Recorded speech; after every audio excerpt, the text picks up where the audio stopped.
Hello, everybody. Yeah, it's been a little bit again. I had to catch up after the week that I spent helping to clean out my grandmother's place. So it took me a while to get back to doing another stream, discussion or otherwise. But I am back now. So, uh, with all of that said, um, I've been wanting to approach a topic that I've been meaning to for the last month or so, but unfortunately, I just haven't, or perhaps even longer, given the fact that, purchasing from their online storefronts uh, was shut down as of last year. But as of last month, online services for both of these platforms in general have shut down in its entirety. Yes, I am talking about the Nintendo 3DS and the Wii U. And I do apologize if I kind of, sound a little, pessimistic, or I guess the phrase for it nowadays would be called doomer. But I think this kind of hits me a little harder than usual because the 3DS and Wii U was how I've kind of gotten back onto Nintendo platforms. Kind of as I was transitioning from my undergraduate studies to my graduate studies in college, and a lot of a lot of earlier adulthood, the 3DS and the Wii U definitely kind of helped me a bit, especially because as I kind of moved on from the academia environment and into an environment where I kind of had to return home, try to figure stuff out, and things weren't exactly going as smoothly as I thought they would after college. These two platforms definitely were a way to kind of help me, still keep myself together in a way. And they have been for, the better part of, 5 to 7 years until eventually the Nintendo Switch and the PlayStation 4. Well, okay, maybe not so much PlayStation 4 because the PlayStation 4 came out in 2014 and I got it came out in 2013 and I got it in 2014. And that just kind of mixed in together pretty well. But yeah, the Switch, after a half a year or so, the Switch did kind of eventually start to overtake, the 3DS and the Wii U platforms, especially when, the games that I relied to play on those eventually had alternatives in other games and stuff. So yeah, I mean, they definitely kind of, sat dormant for a good while. With the exception that every now and then I just kind of open up and check to see how things were doing and stuff. And every now and then I even did a couple of stuff via the Wii U to do some early streams. I think that's how I did both my Metroid Prime stream and Metroid Fusion stream, as well as a couple of other stuff. Unfortunately, that was not made to last, because like everyone else, I was kind of panic buying stuff on their storefronts, the past year, as much as I could reasonably, convince myself. And then in the end, it kind of really turned out for naught, because not long after, I started noticing that both my 3DS and my Wii U were experiencing issues that did not allow me to play certain games or do certain things with those two platforms. So now I'm kind of wondering, well, now do I focus on emulation? Do I focus on spending time and money to find a way to get these platforms fixed?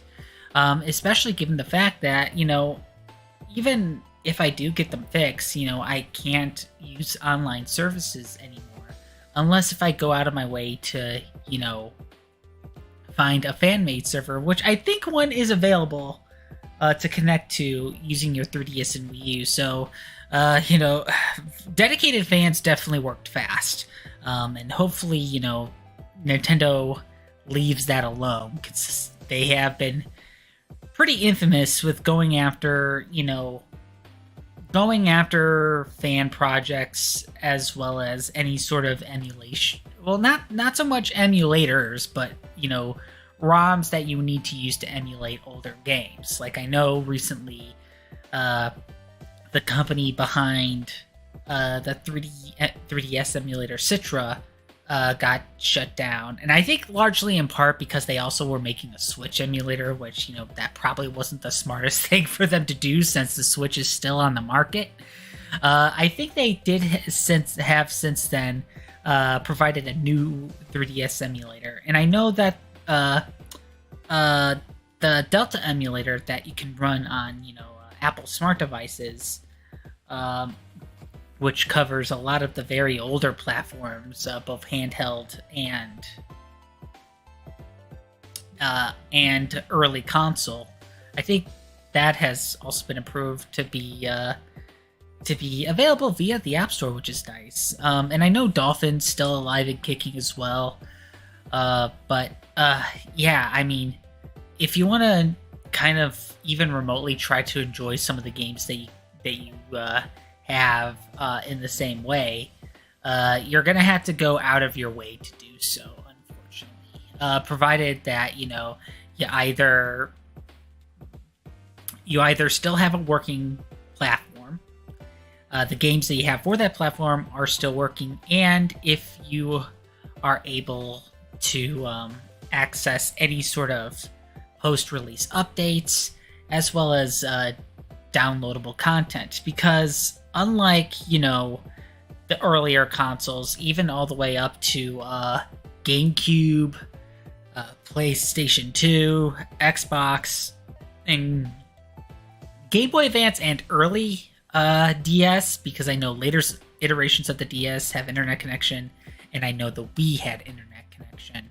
Not to the extent of PlayStation 3 and Xbox 360, because that laid out the groundwork for other future platforms, like, and the PSP, as well as laid the groundwork for Wii U, PlayStation Vita, 3DS, Switch, PlayStation 4, Xbox One, PlayStation 5, Xbox Series X, so on and so forth. So that's kind of the thing to consider now, especially because I know last year, one of the discussions that I've had last year, and I think it's still currently the last one that I had with like additional guests, which I really should change that soon, because I can only get away with talking randomly at a camera and microphone by myself for so long. When there isn't gameplay on the screen, at the very least. But yeah, this kind of further emphasis the need for digital preservation that unfortunately Nintendo went from being one of the very best to one of the very worst. Over the course of like 3 to 5 consoles. Because yeah, it's like when they initially kind of started out with kind of the Wii and their digital storefront, specifically the Virtual Console, everyone thought it was amazing. But then fast forward to the Wii U and 3DS, where it's like, yeah, it was still all right. There was some newer stuff, but there was also a lot of older stuff kind of missing. Because yeah, some of the stuff didn't translate from the Wii to the Wii U Virtual Console. And then of course, then we have the NSO, which is a lot better now, but we had to wait like 5 to 6 years to really get any real value out of it. And even then, most of the value is in the NES, SNES, and N64, which is stuff they have always provided.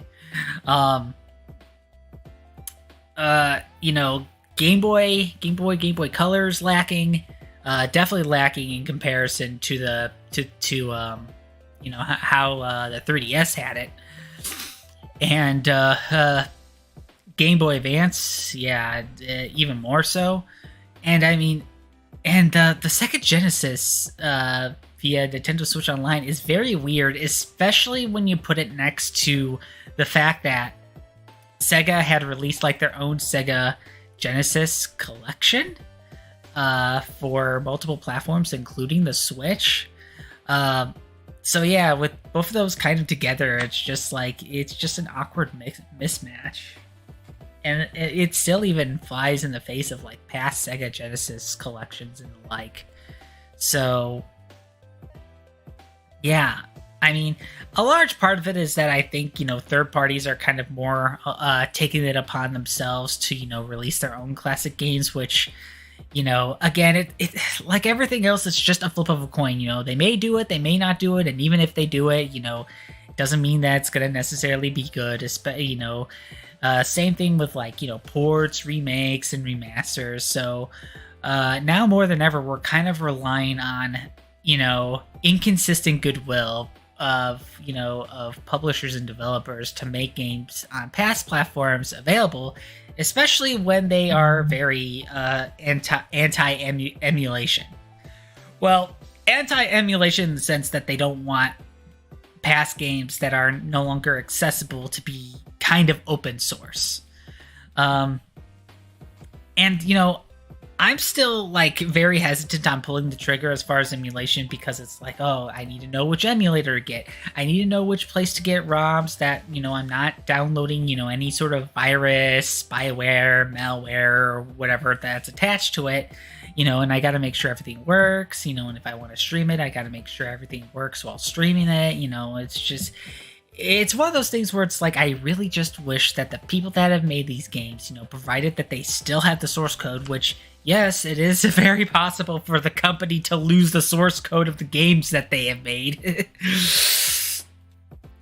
And just keep them, regularly available, or if they want to, update it via like a remake or a remaster, do so, but also take the time to care to not make us miss the original version of the game.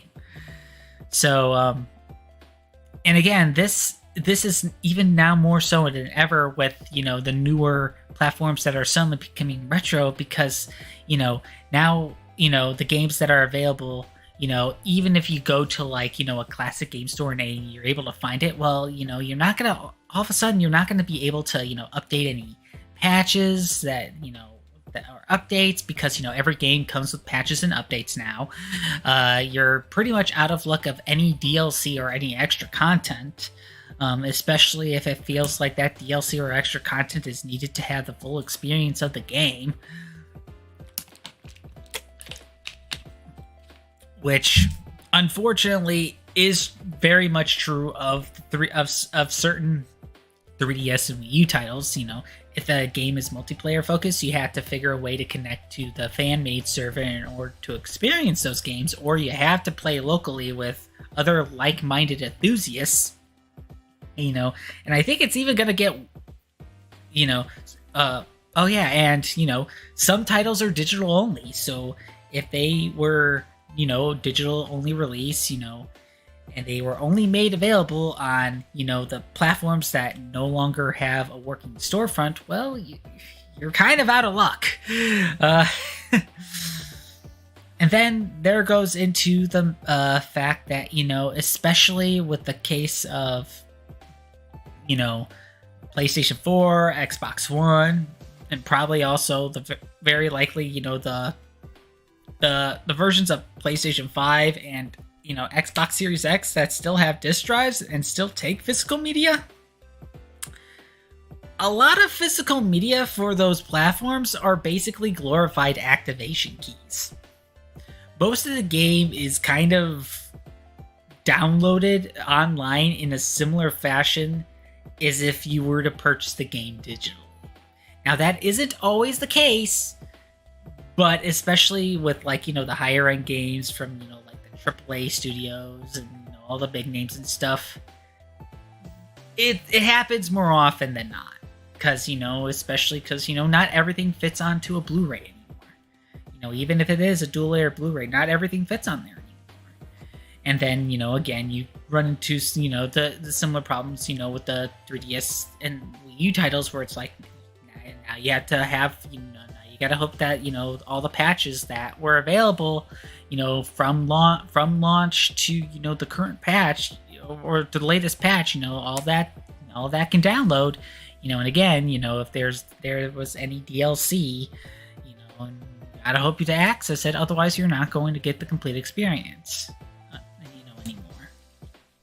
Which sucks, and I know I'm kind of sounding like a bit of curmudgeon where it's like, oh, back in my day, we didn't have to worry about this or that, and it's like, well, I've also kind of been hearing that a lot of the older media is also starting to kind of, their chips are also starting to kind of die out too, which really sucks.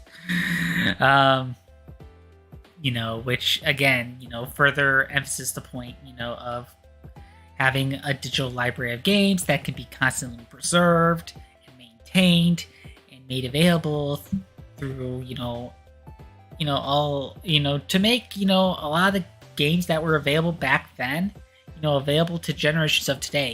It also doesn't really help that, if a lot of these games, introduce stuff or are still seen as like the best title, but they were made like, 20, 30 or, close to 40 years, at that point, and if it's, and it's like, you can't really have someone to like go and find the game so that they can try it for themselves. It's just, you have to kind of wonder, it's like, why has no one been keeping up with this? And I mean, in some respects, it has gotten better, sure.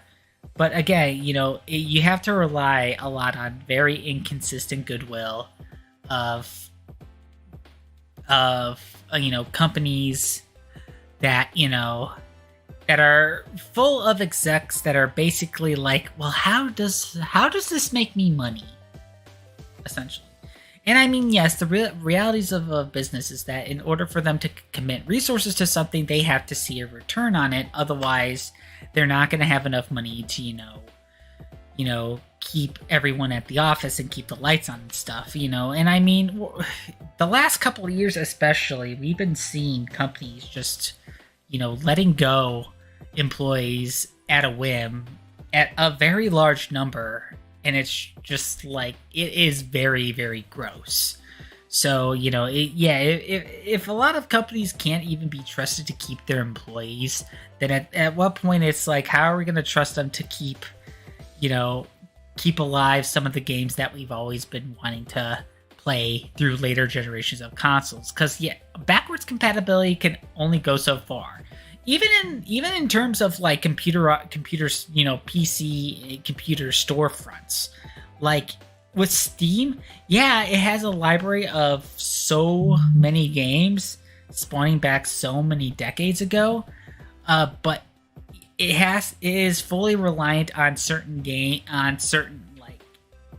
installation factors that are compatible with current computers. And computers are like the hardest thing to be compatible for because they have all sorts of different graphics cards, all different like makes and models and brands. Whereas console, kind of narrows it down a bit. I mean, even like in terms of like Macs and computers that run Linux, it does narrow it down a bit. Sometimes too much to where it's like so many games cannot be available, or so many games can only like work in a certain way. But it's like even in like storefronts like Steam, Epic Game Store, or the more publisher specific like EA's Origin, Ubisoft Connect, which used to be Uplay, and Blizzard's I think Blizz.net. I'm trying. It's been a while since I've had Blizzard's storefront, and I know Riot has one too. The people behind League of Legends, but it's like even then, it's like you have to rely on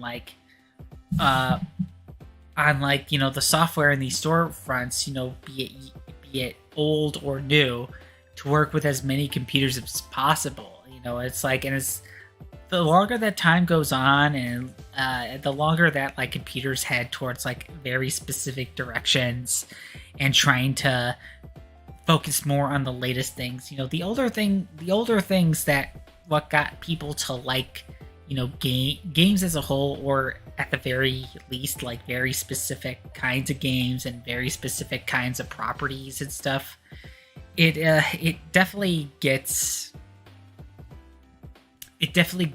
a lot more unnerving and murky, especially when stuff just doesn't work the way you want to anymore.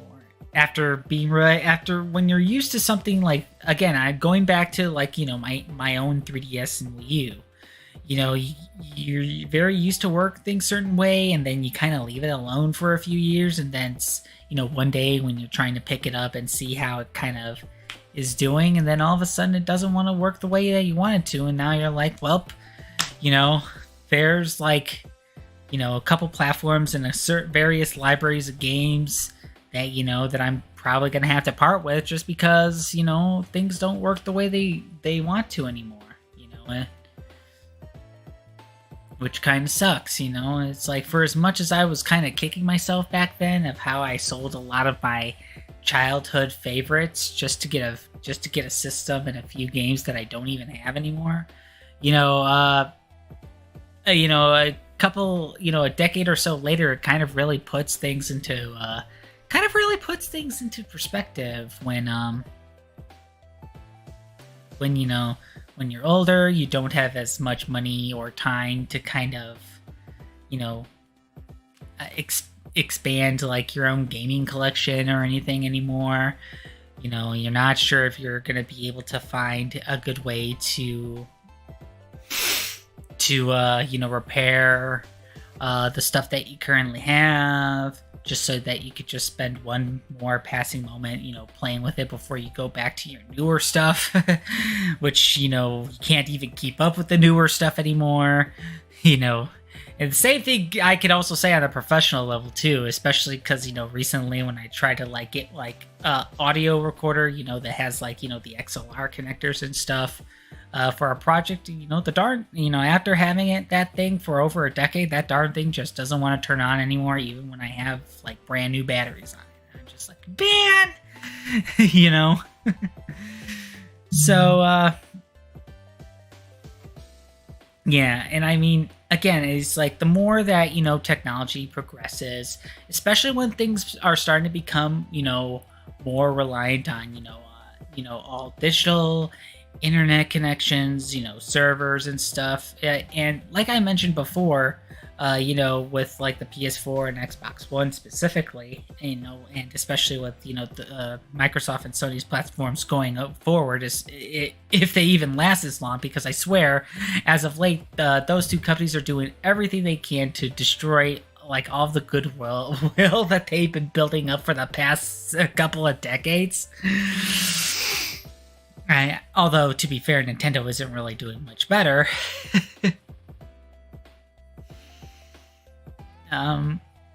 It's like, where it's like even the physical, once the online services shut down, it's like probably can't even play the physical games on those platforms anymore.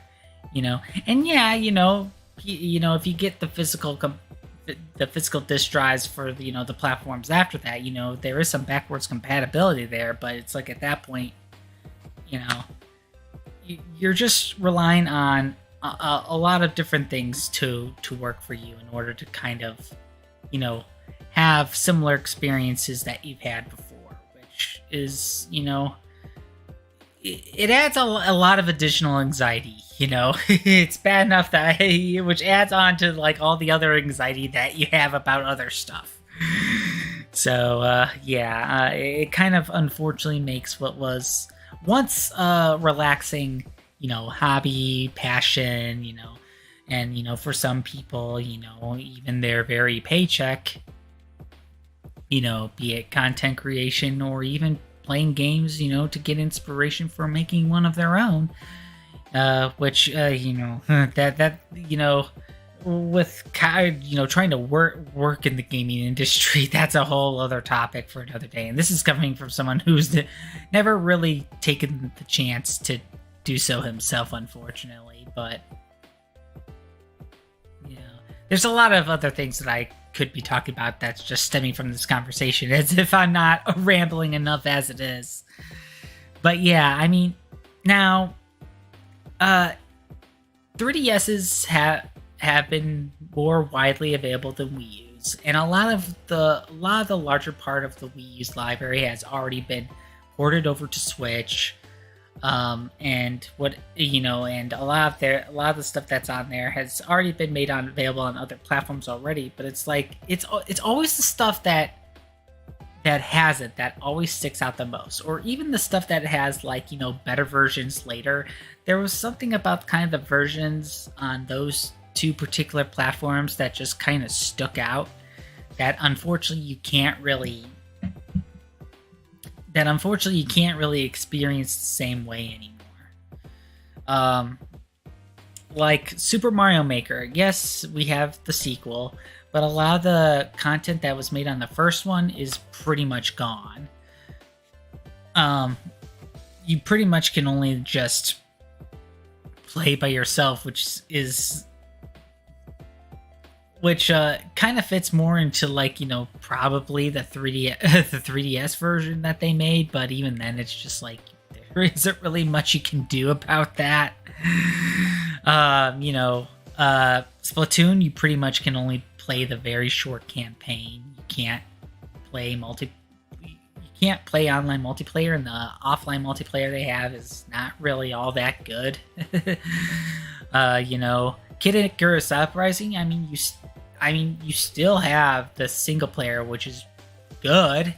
It's thankfully it's enough to carry the game. And that's kind of the thing. It's like a lot of games that are focused on multiplayer either need to have like a solid local option, or they need to have a very, very substantial offline modes.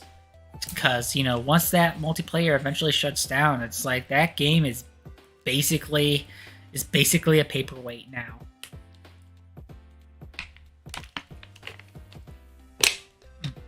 And I feel like, especially with the push for more of these live service games, we're seeing more and more and more of that.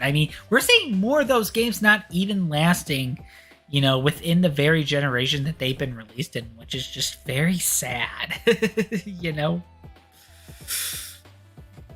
But yeah, it's like, unlike in the past where it's like all you need is a working console and all you need is a working game, and especially with some of the early 3D ones, working memory card or something just to be able to play them, it's just like, no, you need a lot more. There's a lot more you need to consider now. And it's also kind of why it's like the only way for some of these games to live on is just to be constantly ported or constantly remastered or constantly remade.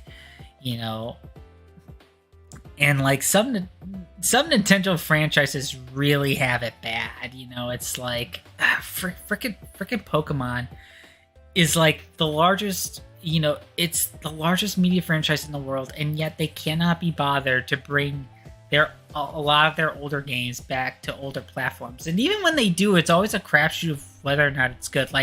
They managed to remake the first three just fine, but then the fourth one, it was just such an afterthought. They have yet to remake 5 and 6, and of course, you have to also consider that 7 needs to be remade now. And of course, a lot of those remakes are on older platforms, so it's like, yes, they already made the first one again with the Let's Go games, but it's not exactly the same as Fire Red and Leaf Green. But that now they're gonna have to remake the second and third generations again, and it's at some point where it's like, well, is there any way we can get all of them together in a collection or something? And I know I probably brought this up when I was just rambling about Pokemon, but it's also far from the only franchise that has this problem. Other franchises have been pretty good with preserving their old games. Sonic has always been really good. Square has been doing better with Final Fantasy as of late, especially with the Pixel remasters of the first 6 games. They've always kind of been good, like with 7, 9,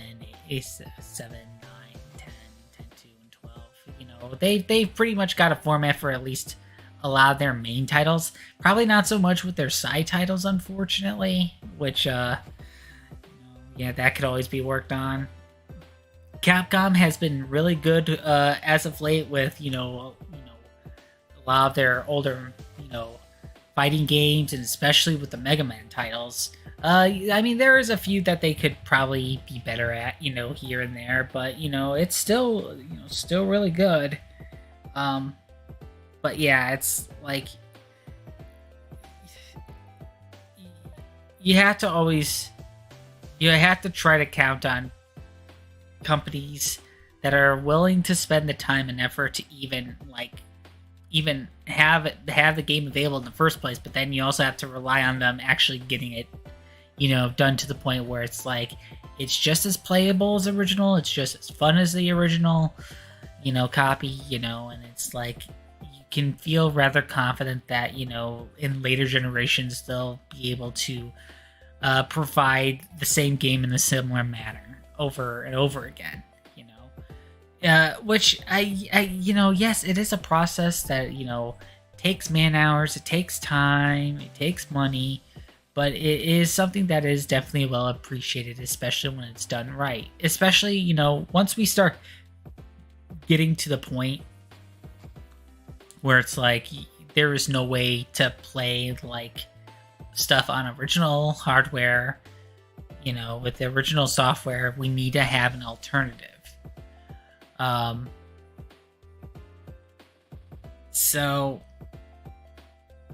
I think especially that Nintendo's in particular is going to struggle with is that, at the very least, motion controls can be replicated with gyroscope.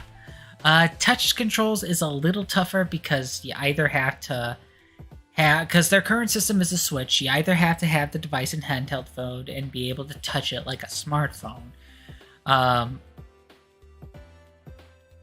or you have to kind of use like the right stick as kind of as an alternative, because the left and right sticks can also act as buttons when you push it down. But of course, especially with the Joy-Cons, that have been having their own trouble, you can only use them for so much before they start to wear down. And of course, with the DS and the 3DS, they and the Wii U, they like to have their dual screen. So you have to find a way to either incorporate the dual screen into the game somehow, or you have to completely remove it and just try to make the game as a regular game. So yeah, it's just a lot to think about. And granted, I don't envy the people that actually have to work at Nintendo or work at these other developers and publishers to try to figure things out. But it's one of those things where I still very much appreciate if they did. So it's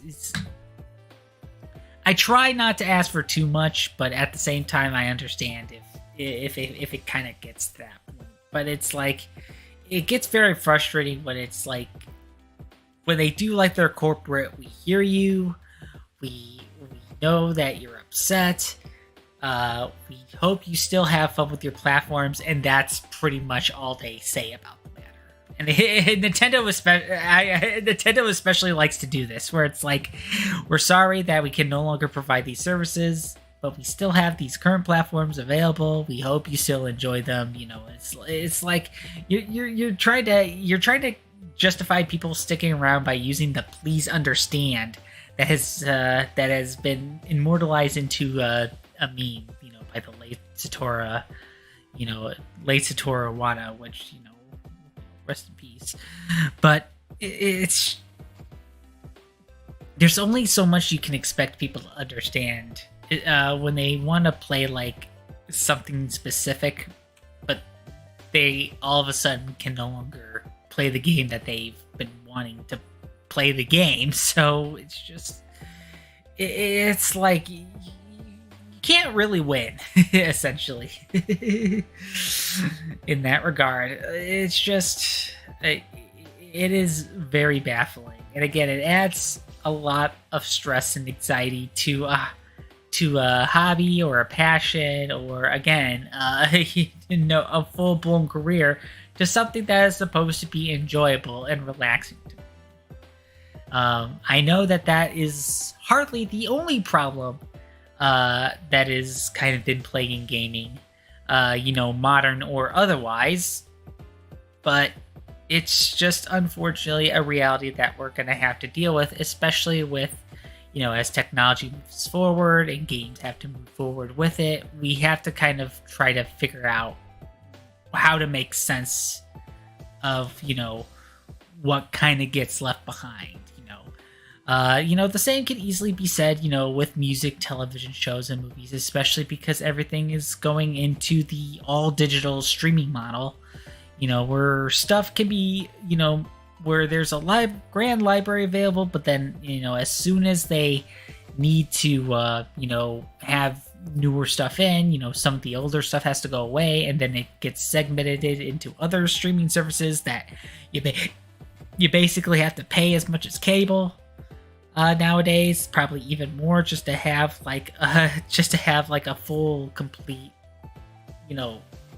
option list, similar to what cable was before, and then stores, then mainstream stores start winding down selling physical media, so you have to either buy it online through like a mega storefront like Amazon, or try to find like a specialized storefront. It's just like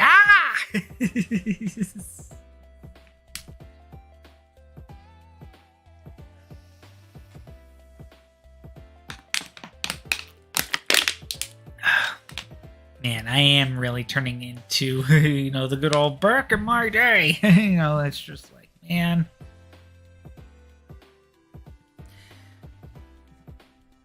But I'm probably sure that, even like a lot of people that are considerably younger are tired of like remembering passwords, tired of, trying to pay like, regularly for subscriptions. It's just like, at some point, you gotta know when to stop, and it's also not really helping that, a lot of stuff is geared towards, being powered by AI or being generated by AI, which, opens up an entirely whole new can of worms that, can be its own discussion, its own topic, it's just like, oh God. And I mean, yes, I know games from the very beginning, and computer applications from the very beginning have been made by AI. It's part of their framework after all, but it's like that's not the implementation of AI that we're kind of gonna go into, unfortunately. It's like everything is being relied on by AI,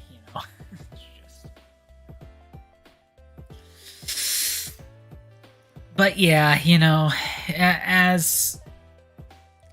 as a lot of the more recent platforms are starting to be, going from old to retro, there's a lot more that's gonna come with that distinction now than ever before, including stuff that will, basically be turned into lost media, or at the very least incomplete media, which really, really, really, really sucks. I wish I could, be more hopeful, be more positive, but it's like I have to wonder if, we're gonna start seeing a bit of a downward trend, and even saying that, I don't really think that there's gonna be a video game crash anytime soon, like a lot of people are fearing. Just like I don't feel like there's going to be like, a crash involving movies and TV shows in Hollywood, or, music industry crash or anything like that. I feel like a lot of things have to substantially go wrong for any like media, entertainment, video games included, for it to crash. Because I think there's just so much avenues of involvement now. So many people, from individuals to mega corporations that are involved, that a crash isn't exactly as likely anymore. Especially because when the first video game crash happened, it was pretty much mostly Atari. Like, yeah, you still have like your Television and ColecoVision and the like, but it was pretty much mostly Atari. Nowadays, you have Nintendo, Sony, Microsoft. Even though things aren't really looking good with Xbox, Microsoft is still going to be a major player, especially given the fact that their PC. Microsoft has PCs. And yeah, they might still have to compete. Even if they go to an old digital storefront and use the Xbox brand for that, they still have to compete with Steam, GOG, Epic Game Store, Origin, Ubisoft Connect, Riot, Blizzard with their own storefront, and then you have, the mobile game stores, via, Android has Google, Apple has the Apple App Store, and the like. So, and then you have like the very independent stuff like itch.io. So I think there's too many people involved that could still, like, for better or worse, do their own thing.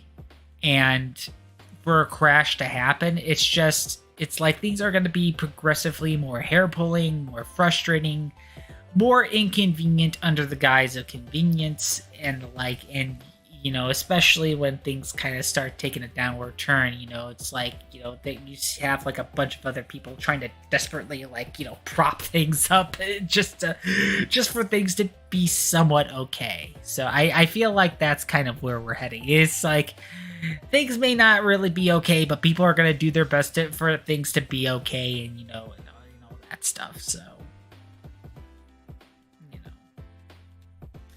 especially when we start kind of trying to like experience older things the way that we've kind of experienced them the first time, it's just going to get more difficult, which sucks, unless if it's like very, very, very old or very, very well remembered.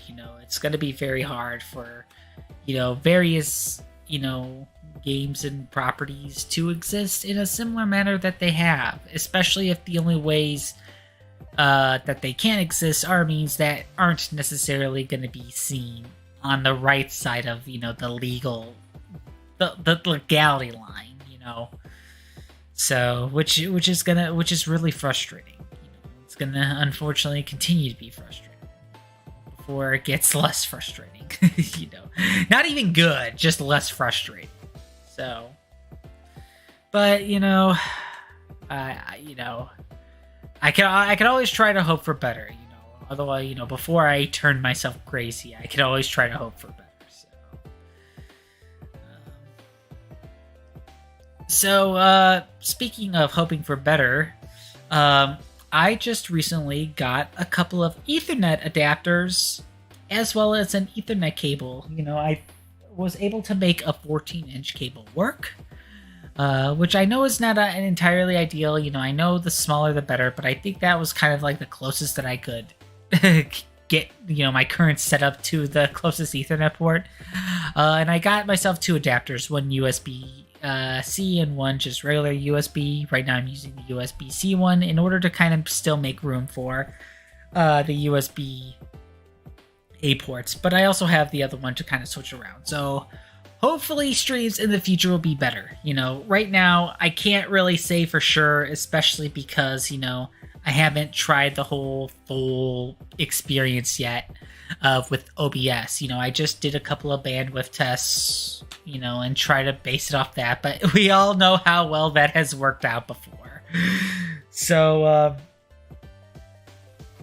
yeah, so, I still need to find time to hopefully do some media management and clear off, the hard drive that has all of my stream archives so that I can have new stream archives, and then I'll probably do like, kind of like a multiplayer game test or just another one-off stream just to test, the Ethernet connection before I finally return to Pokemon Violet. I know it's been like 3 months since like the last part, and while I mean, I guess I could still technically say that I did like 2 parts per month. That's not actually how it went, and I've been trying to be further along by now, but schedule's just gotten really stupid, unfortunately. So, with all that said, I'll probably try to keep things going along in the meantime with discussion videos if I can. I mean, the time frame between this one and the last one was almost 2 weeks, so who knows? But I do want to kind of try to get back to my own sense of normal soon. As